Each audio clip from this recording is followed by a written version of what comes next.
Hello students, तो आज हम पढ़ने जा रहे हैं हार्ट बीट्स, पल्स और ब्लड प्रेशर के बारे में। ठीक है, तो सबसे पहले हम पढ़ते हैं हार्ट बीट के बारे में। तो हार्ट बीट क्या है?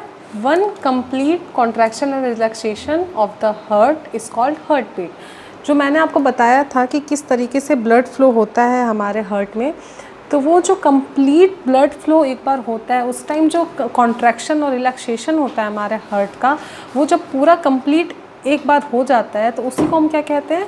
हार्ट बीट कहते हैं। ओके, तो हार्ट बीट जो होता है वो एवरेज नंबर में हमारे बॉडी में क्या कहते हैं हम लोग, कितनी बार होता है? 72 पर मिनट। ठीक है, 70 से लेके 72 पर मिनट हार्ट बीट हमारे बॉडी में करता है। ठीक है, अगर हम लोग कुछ ऐसा एक्सरसाइज कर रहे हैं या कहीं रनिंग कर रहे हैं, जॉगिंग कर रहे हैं, एक्सरसाइज कर रहे हैं, तो उस टाइम क्या होता है? उस टाइम हमारा हार्ट बीट जो होता है वो बढ़ जाता है।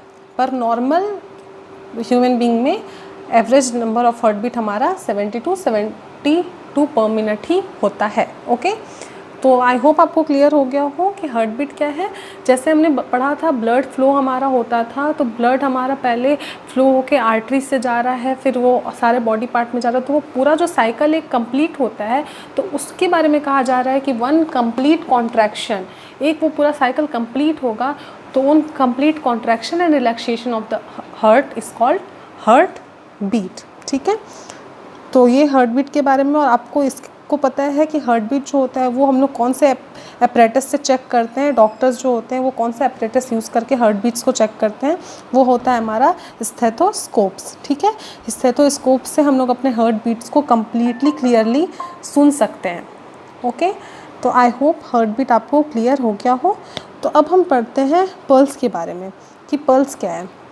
तो पल्स क्या है? The expansion of artery each time the blood is forced into it.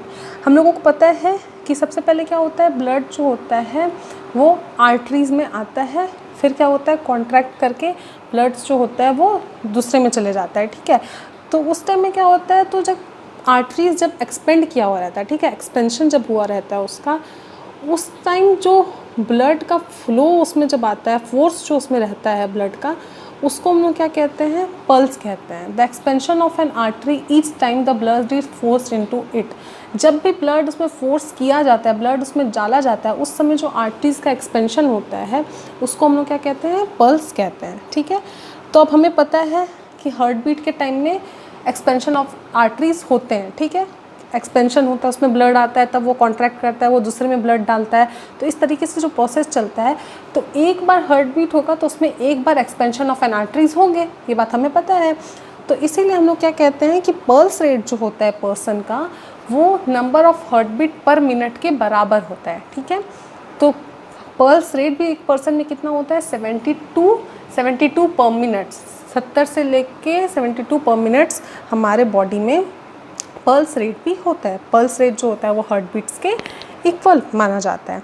Okay, तो सेम चीज़ें जो इसमें लागू हो रही थी कि जब हम लोग हैवी एक्सरसाइज करते हैं, रनिंग करते हैं, तो हमारे हार्ट बीट बढ़ जाते हैं, तो उसी तरीके से जब हम लोग हैवी एक्सरसाइज करेंगे तो हमारे हार्ट बीट अगर बढ़ेंगे तो हमारे पल्स रेट्स भी बढ़ जाएंगे। ओके, आई होप ये चीज़ें आपको क्लियर हो गई हो।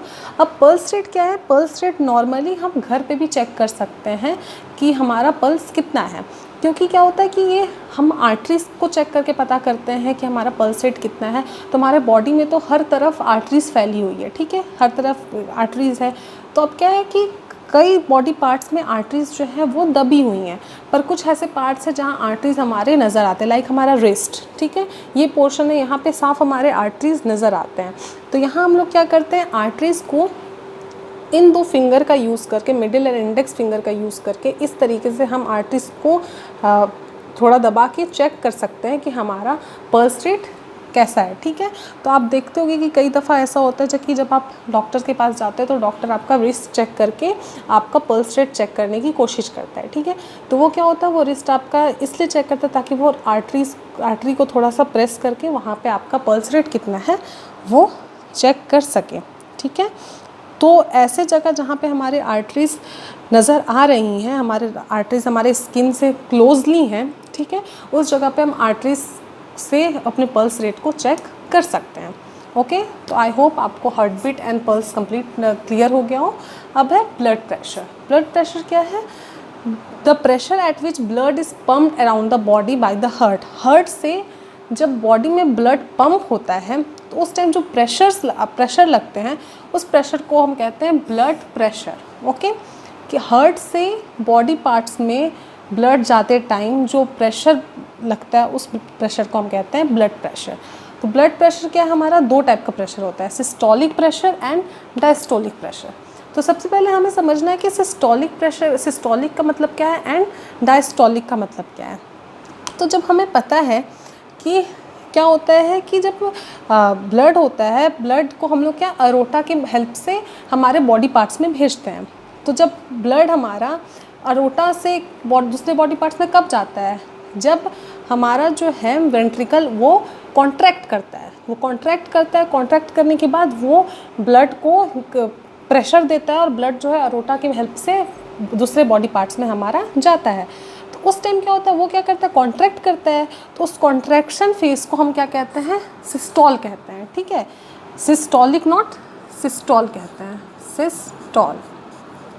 ओके, एंड रिलैक्सेशन फेज, पहले तो हमारा हार्ट रिलैक्स पोजीशन में होता है, उस टाइम में ही ना होता है कि आर्टरी में हमारे ब्लड आता है। ठीक है, तो क्या होता है कि उस टाइम वो रिलैक्स फेज में होता है, तो उसको हम क्या कहते हैं, डायस्टोल कहते हैं, डायस्टोल। ओके, तो यही है कि जहाँ पे कॉन्ट्रैक्शन फेज होता है वो हमारा सिस्टोलिक प्रेशर होता है और जहाँ पे हमारा रिलैक्सेशन फेज होगा वो हमारा डायस्टोलिक फेज प्रेशर हो जाता है। ठीक है, तो कॉन्ट्रैक्शन फेज हमारा पता चल गया कि जब हमें ब्लड्स को अरोटा की मदद से बॉडी पार्ट्स में हम भेजते हैं तो वो हमारा कॉन्ट्रैक्शन फेज होता है, तो वहाँ पे हमारा सिस्टोलिक प्रेशर होता है। और जब हमारा हार्ट रिलैक्स पोजीशन में होता है उस टाइम जब उसमें ब्लड आता है तो वो हमारा डायस्टोलिक प्रेशर वहाँ पे होता है। ठीक है, तो अब क्या है, सिस्टोलिक प्रेशर जो होता है वो हमारे बॉडी में कितना होता है, 120 मिलीमीटर Hg। Hg यहाँ पे क्या है, Hg यहाँ पे मरकरी है। Okay, mercury. और सिस्टोलिक प्रेशर जो होता है वो 120 मिलीमीटर हमारे बॉडी में होता है और डायस्टोलिक प्रेशर जो होता है वो 80 मिलीमीटर Hg होता है। ठीक है, तो इसीलिए हम लोग जब भी प्रेशर को नापते हैं, जब ब्लड प्रेशर हम अपना जाते हैं चेक कराने के लिए डॉक्टर के पास, तो अक्सर हम देखते हैं कि वो इस तरीके से होता है 120/80, मतलब बाई के फॉर्म में होता है। तो वो क्या होता है, systolic pressure by diastolic pressure.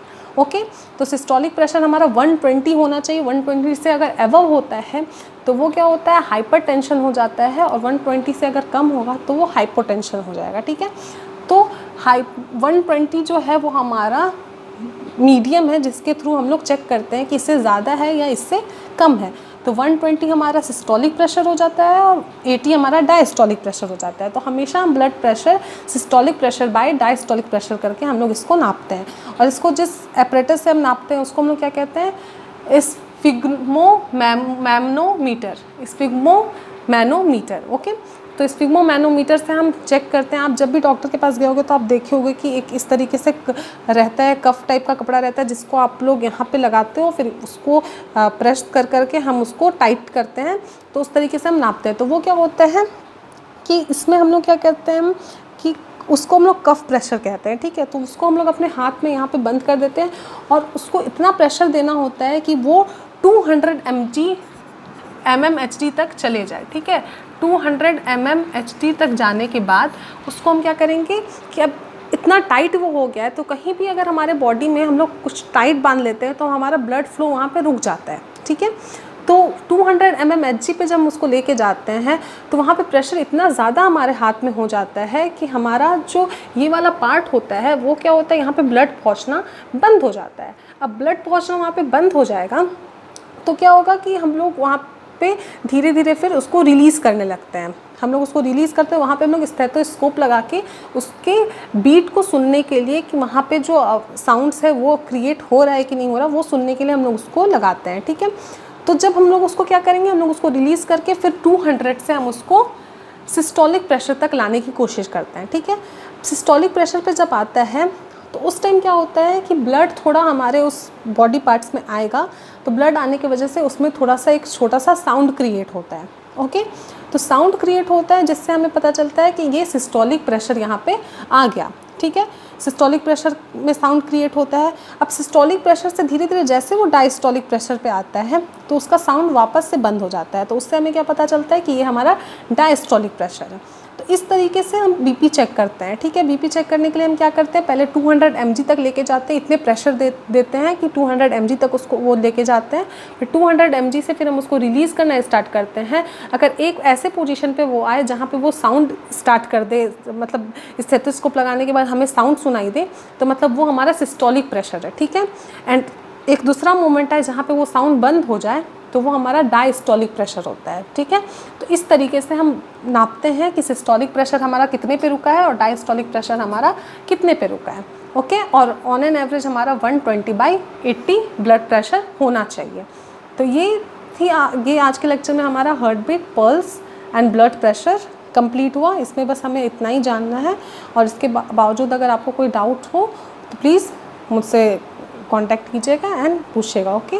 Thank you.